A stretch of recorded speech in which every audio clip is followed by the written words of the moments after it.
साथ ही गाजियाबाद में मिलावटखोरी पर बड़ी कार्रवाई, जहां 10 क्विंटल छेना रसगुल्ला नष्ट कराया गया। सचिन छेना स्टोर पर खाद्य विभाग का बड़ा छापा। रसगुल्ला, पनीर, अरारोट के सैंपल लिए गए। साथ ही सेपोलाइट का भी नमूना जांच के लिए भेज दिया गया। त्योहारों से पहले मिलावटखोरों पर शिकंजा कसा गया है। खाद्य विभाग की टीम ने छापेमार कार्रवाई को अंजाम दिया है।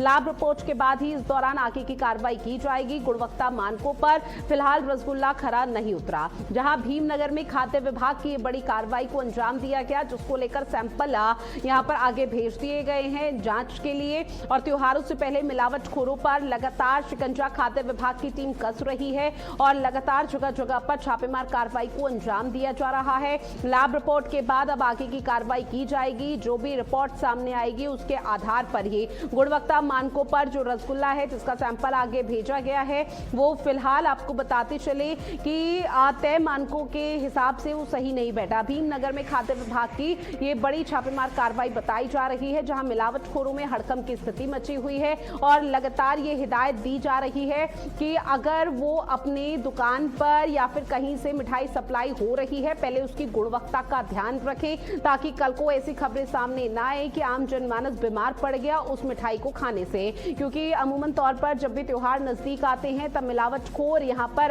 पूरी तरह से अपना नेक्सस फैलाना शुरू कर देते हैं और उसी पर शिकंजा कसना यहाँ पर खाद्य विभाग की तरफ से शुरू किया गया है।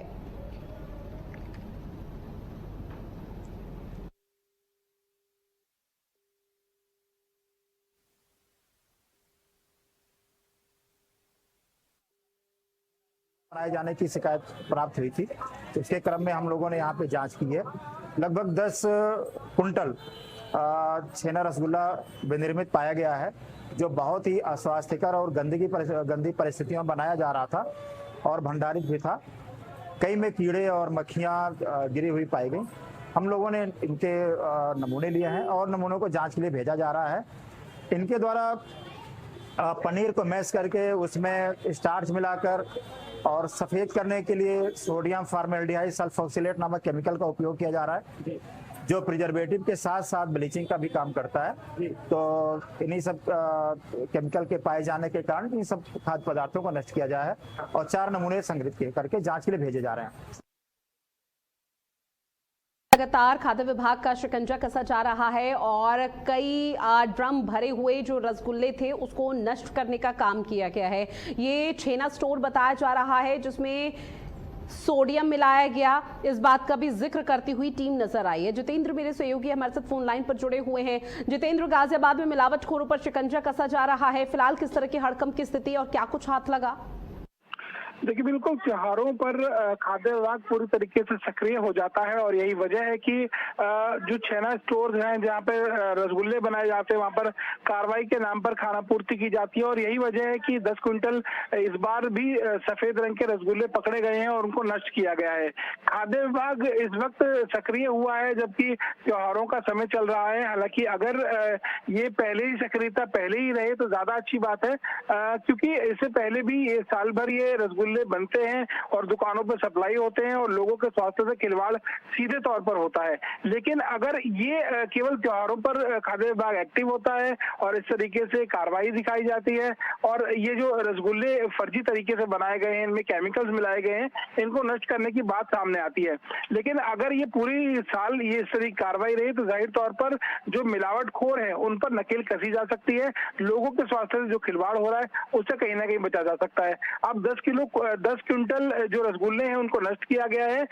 ये केमिकल से बनाए गए थे और सीधे तौर पर इनको जो लोगों के साथ में जो स्वास्थ्य से खिलवाड़ होने की बात सामने आई है वो एक बड़े पैमाने पर बड़े स्तर पर होना था। गाजियाबाद में इन रसगुल्लों को सप्लाई होना था, लेकिन क्रॉसिंग रिपब्लिक थाना क्षेत्र में बन रहे इन रसगुल्लों को फिलहाल नष्ट कर दिया गया है। जी, खाद्य विभाग की तरफ से क्या कुछ जानकारी या स्टेटमेंट साझा किया गया कि आगे भी क्या इसी तरह से कार्रवाई जारी रहेगी? क्योंकि अमूमन तौर पर जितेंद्र ये देखने को मिलता है कि जब भी कोई त्योहार पास होता है तो इस दौरान जो मिलावटखोर हैं वो अपना नेक्सस फैलाने की कोशिश करते हैं। देखिए, जिस तरीके से ये कार्रवाई हुई है, जाहिर तौर पर ये कार्रवाई होनी लाजमी थी, क्योंकि इस वक्त जो त्योहारी सीजन है और मिठाई ज्यादा सप्लाई होती है, मिठाई की दुकानों पर सप्लाई होती है। लेकिन मैंने आपको बताया कि ये जो मिठाइयां हैं ये पूरे साल भर बनती हैं और साल भर सभी दुकानों पर सप्लाई होती हैं। कई ऐसी जगह हैं, जैसे साहिबाबाद के जनकपुरी इलाका है, वहां पर बड़े बड़े ऐसे निश्चित तौर पर अब आगे किस तरह से कार्रवाई की जाती है खाद्य विभाग की तरफ से वो देखना बेहद महत्वपूर्ण। बहरहाल आपने जानकारी जितेंद्र साझा की, उसके लिए बहुत